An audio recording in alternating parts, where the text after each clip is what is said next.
En las profundidades de una noche silenciosa en Ouagadougou, el presidente más joven del continente africano activa una operación secreta. Codembur. No hay alarmas ni explosiones.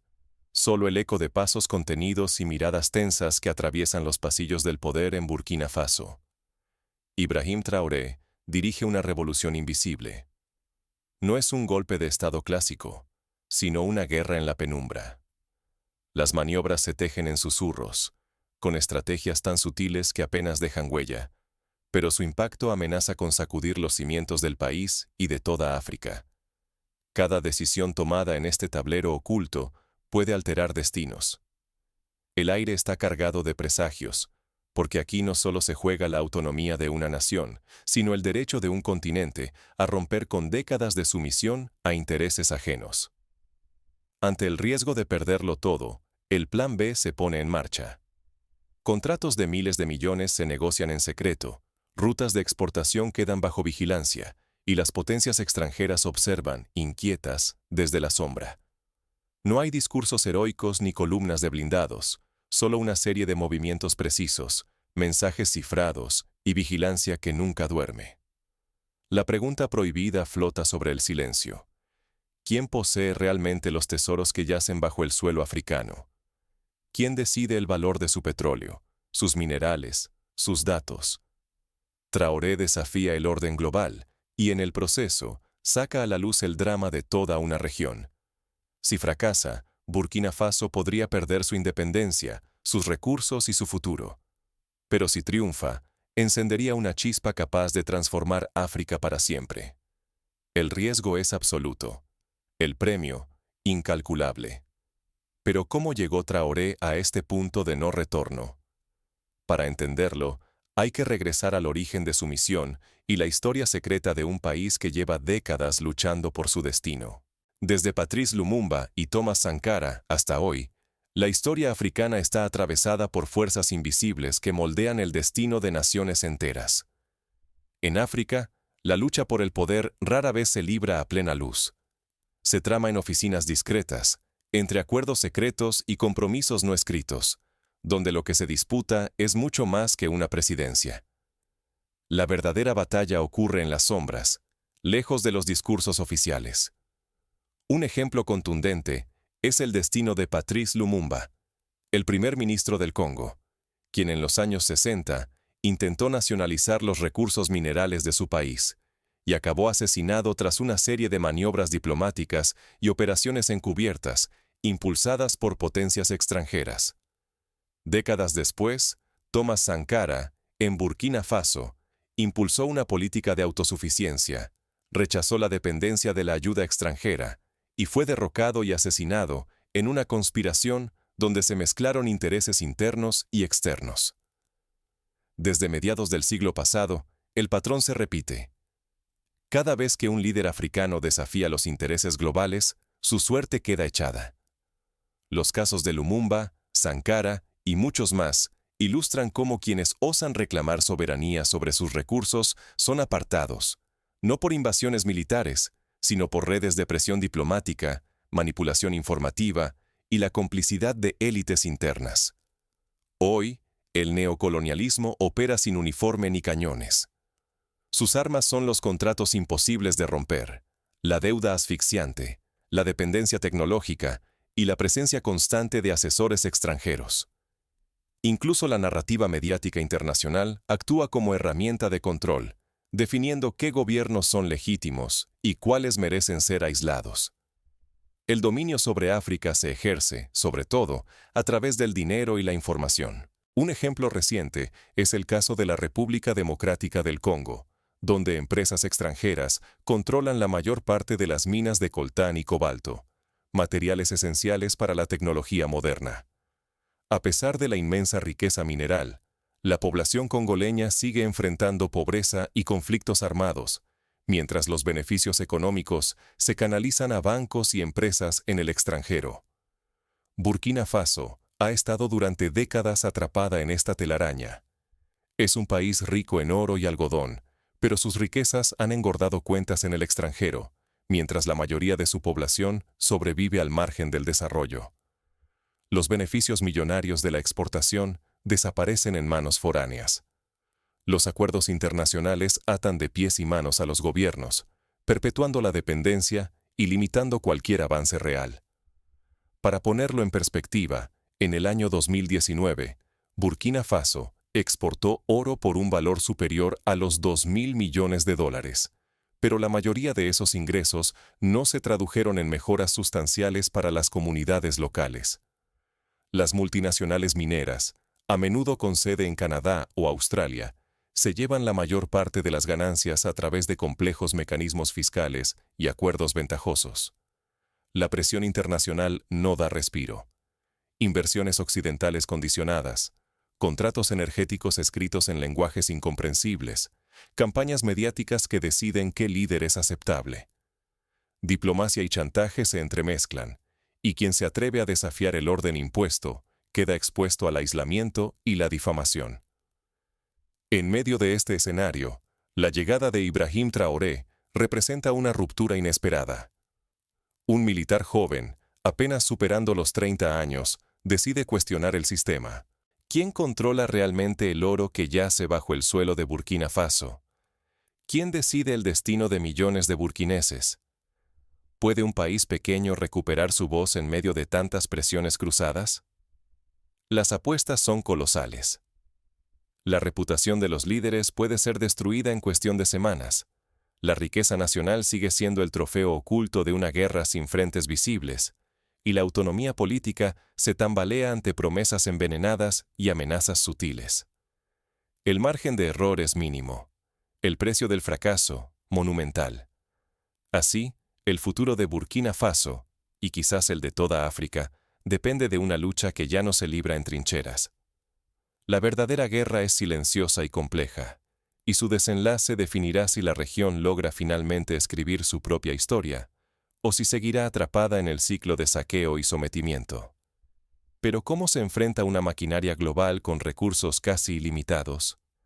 El ascenso de Traoré es solo el inicio de una batalla donde la transparencia y la movilización popular serán armas decisivas. La guerra silenciosa ya ha comenzado. En Burkina Faso, el campo de batalla no está en las calles, sino en la sombra.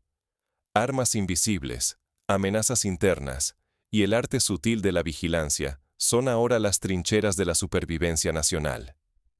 Todo se activa con la alerta Codembur. No es una declaración de guerra tradicional, sino el inicio de medidas excepcionales de inteligencia. Sistemas biométricos, canales encriptados y protocolos de emergencia se despliegan en cuestión de minutos. La defensa no depende de tanques ni de soldados, sino de la protección de la información y una red de confianza capaz de resistir presiones brutales.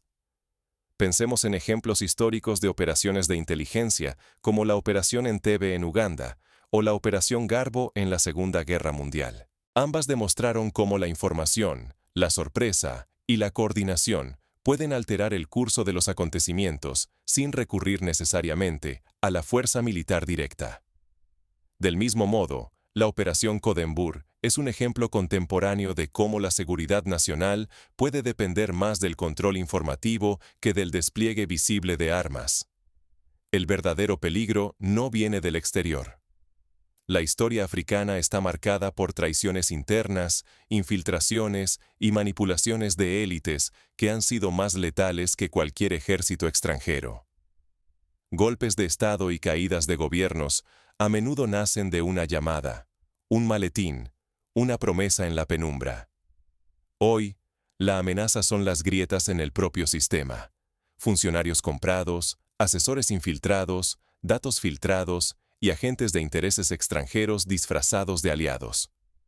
La inteligencia nacional clasifica la amenaza en 3 niveles claros. Primero, los compromisos internos. Personas dentro del gobierno seducidas, presionadas o corrompidas por agendas ajenas. Segundo, la guerra informacional. Campañas de desinformación, rumores y manipulación mediática que buscan quebrar la moral y dividir a la sociedad. Tercero, los oportunistas externos. Fuerzas que esperan cualquier debilidad para intervenir, lucrar o desestabilizar aún más. Estos tres niveles se han visto en otros contextos, como en la primavera árabe, donde la manipulación de la información y el uso de redes sociales aceleraron la caída de regímenes, o en Ucrania, donde la presión interna y la intromisión extranjera han complicado el panorama político y social durante años.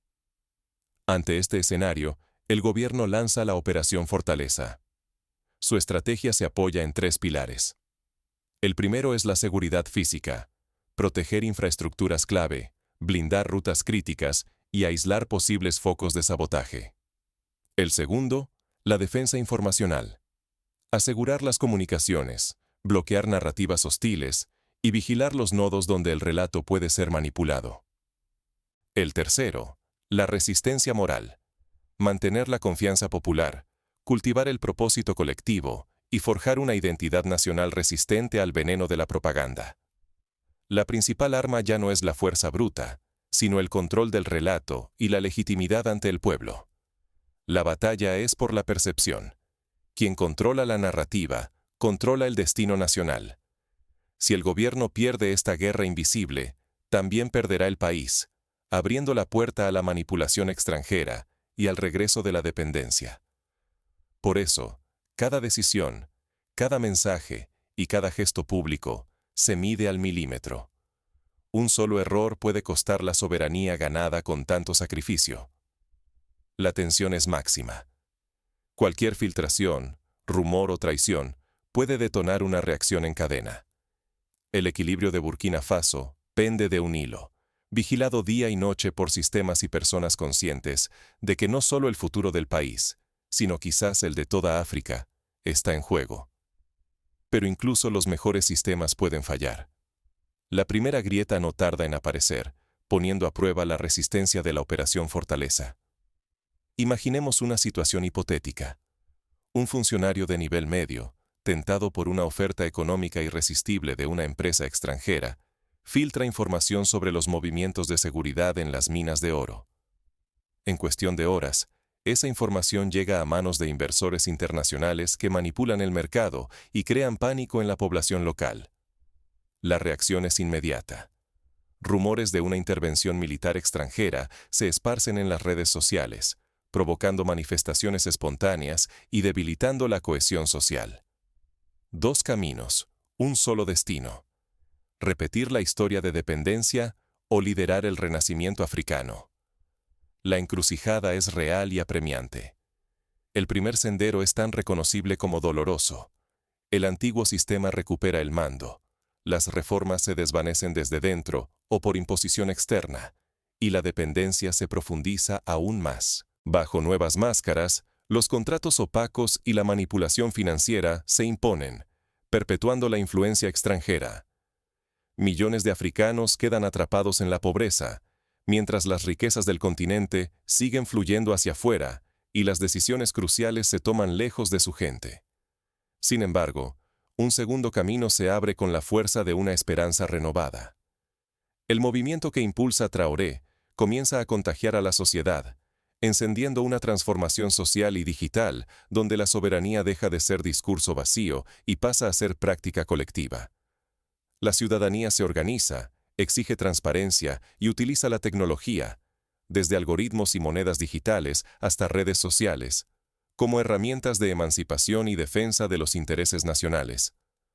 Para ilustrarlo, imaginemos una red de jóvenes programadores burkineses que desarrollan una plataforma digital para rastrear los ingresos de la exportación de oro en tiempo real. Los ciudadanos pueden ver desde sus teléfonos móviles cómo se distribuyen los fondos y denunciar irregularidades. Esta transparencia crea una presión social sobre los funcionarios y empresas, dificultando la corrupción y mejorando la eficiencia en la gestión de los recursos nacionales. La formación de la Alianza de Estados del Sahel encarna esta posibilidad revolucionaria. No es solo una alianza estratégica, es un mensaje potente. La solidaridad africana puede romper la lógica del aislamiento y sentar las bases de una integración genuina. Lo que empezó como una necesidad militar evoluciona en laboratorios de cooperación económica, educación compartida y defensa de los recursos ante los apetitos externos. Pero este ejemplo encierra tanto un riesgo como una promesa: el contagio. Otros países africanos observan atentos, evaluando los resultados. Si el modelo triunfa en Burkina Faso y se extiende por la región, puede inspirar a más naciones a reclamar su soberanía y alterar el equilibrio de poder en todo el continente. Si fracasa, en cambio, se reforzarán los argumentos de quienes creen que la independencia africana es solo un anhelo imposible. El neocolonialismo de hoy no se combate solo con discursos o fusiles. La verdadera batalla se libra en territorios invisibles: contratos digitales, control de datos, manipulación de percepciones y la lucha por la legitimidad. Algoritmos deciden qué información llega a los ciudadanos. Monedas digitales permiten esquivar embargos y sanciones. Las redes sociales tejen nuevas formas de resistencia y organización. Está en juego el futuro de millones. Un modelo exitoso puede liberar recursos para el desarrollo, restaurar la dignidad y abrir la puerta a una era de autogestión africana. El fracaso, en cambio, perpetuaría la pobreza, la fragmentación y la subordinación a intereses ajenos. La pregunta es si líderes y pueblos están preparados para sostener este pulso durante años, resistiendo las presiones externas y los intentos de sabotaje desde dentro. La batalla por la independencia africana se juega tanto en las calles como en el terreno virtual. Pero, ¿cuánto tiempo podrá resistir Burkina Faso los embates de los viejos poderes? No es solo una cuestión de defensa militar. Lo que ocurre ahora en Burkina Faso es una revolución social y económica. Así se forja el futuro de un país dispuesto a romper las reglas del tablero global. Todo inició con una reestructuración interna radical. Los ascensos hoy dependen del mérito, la transparencia en el presupuesto es real, y cada contrato firmado pasa por auditorías independientes. La lealtad ya no basta. Ahora se exige competencia, honestidad y responsabilidad ante la nación. La clave está en la integración total entre civiles y militares. Aquí, los ciudadanos no son solo testigos, patrullan sus barrios y cuidan la infraestructura. Ingenieros locales mantienen drones y sistemas de vigilancia. Estudiantes impulsan talleres de conciencia cívica en escuelas y plazas. Esta colaboración borra la vieja frontera entre el Estado y el pueblo y refuerza la defensa desde la raíz. Por ejemplo, en la ciudad de Bobo-Dioulasso, un grupo de madres de familia ha organizado rondas nocturnas para proteger los centros de salud y las escuelas de posibles sabotajes. Al mismo tiempo, técnicos locales han desarrollado sensores de bajo costo para monitorear la calidad del agua en los pozos comunitarios, evitando la dependencia de empresas extranjeras para tareas esenciales. Los recursos ya no se pierden en privilegios ni en gastos oscuros. El gobierno ha redirigido miles de millones, antes destinados a consultorías extranjeras o a armas innecesarias, hacia proyectos de infraestructura, salud y educación. Se ha apostado por desarrollar tecnología nacional y fortalecer la agricultura local, creando empleos y reduciendo la dependencia de importaciones. Un ejemplo concreto es el Programa de Reforestación Nacional, que emplea a jóvenes y campesinos en la siembra de árboles frutales y maderables, contribuyendo a la seguridad alimentaria y a la restauración ambiental. Los productos agrícolas se procesan localmente, generando valor añadido y exportaciones con mayor rentabilidad para el país. Incluso en el escenario internacional, la diplomacia ha cambiado. Burkina Faso prioriza la soberanía, rechaza alianzas automáticas y negocia desde el pragmatismo, sin ceder a presiones externas ni aceptar pactos sin transparencia. El mensaje es claro: la independencia no se pide, se construye día tras día. Pero el pilar fundamental de esta defensa renovada no es material, es la confianza colectiva. La seguridad nace del sentido de pertenencia y de la conciencia de un destino compartido. Mientras la sociedad mantenga esta reforma viva, el proyecto resistirá cualquier presión. Pero si la cohesión social se quiebra, todo el avance puede desmoronarse en pocos meses. Aquí se juega mucho más que el destino de Burkina Faso. Si este modelo prospera, podría transformar el paradigma africano y global, una revolución donde la legitimidad y la confianza ciudadana valen más que cualquier arsenal o contrato. Así llegamos a la pregunta decisiva. ¿Puede sostenerse una revolución de conciencia en un mundo aún dominado por la fuerza y la injerencia? La respuesta podría abrir una era nueva o devolvernos a las viejas cadenas. Pero antes de responder, debemos ver de cerca los riesgos que acechan en la sombra. Enemigos internos, sabotaje externo y la batalla por la opinión pública. La historia enseña que toda revolución enfrenta su prueba definitiva. La revolución africana se libra primero en la mente. No es solo una lucha en los campos de batalla, ni una cuestión de cambiar caras en el poder. Lo que ocurre en Burkina Faso es la declaración de que la dignidad nacional empieza donde nace la conciencia colectiva, en el rechazo cotidiano a ser simple espectador de la propia historia. La independencia real no se proclama una sola vez, sino que debe defenderse a cada instante, desde adentro, en cada pensamiento y acción. Cuando un pueblo asume que es autor de su destino, la arquitectura del neocolonialismo comienza a resquebrajarse. No es el estruendo de un golpe militar lo que cambia el rumbo, sino la determinación silenciosa de millones de personas. El riesgo es inmenso. No solo el futuro de Burkina Faso está en juego, sino el derecho de toda África a decidir sobre sus recursos, sus instituciones y su identidad. Si la batalla se pierde en la mente, regresarán la dependencia, el saqueo y la manipulación. Pero si la conciencia se despierta, la cadena se rompe y se abre una puerta a una era inédita de dignidad y oportunidades. Hoy, la revolución verdadera es casi invisible. Se libra en el terreno de la información, la legitimidad y la memoria colectiva.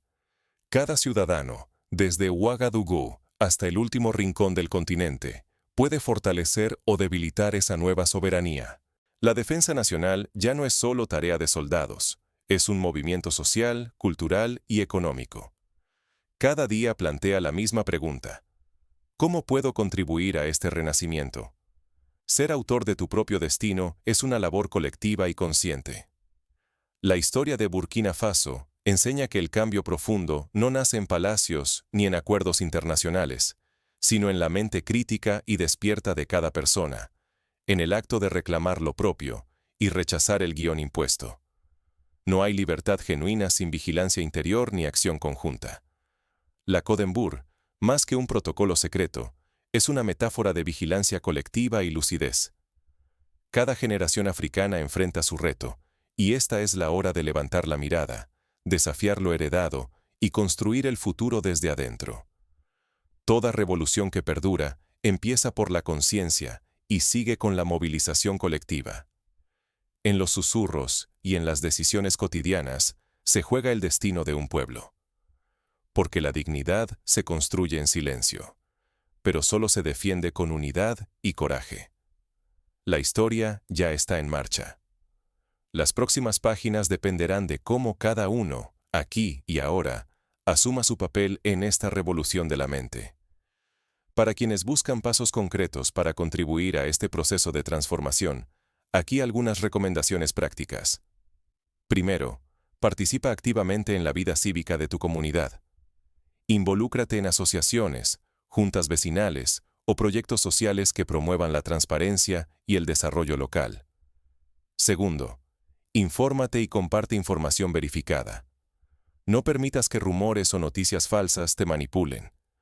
Busca fuentes confiables y ayuda a otros a distinguir la información real de la propaganda. Tercero, apoya la economía local. Prefiere productos y servicios producidos en tu país y contribuye al fortalecimiento de las pequeñas y medianas empresas, que son el motor de la independencia económica. Cuarto, fomenta la educación crítica en tu entorno. Enseña a los más jóvenes la importancia de la historia nacional, la soberanía y el valor de la participación democrática. Quinto, exige rendición de cuentas a tus líderes. Participa en procesos de auditoría ciudadana y apoya iniciativas que promuevan la transparencia en la gestión pública.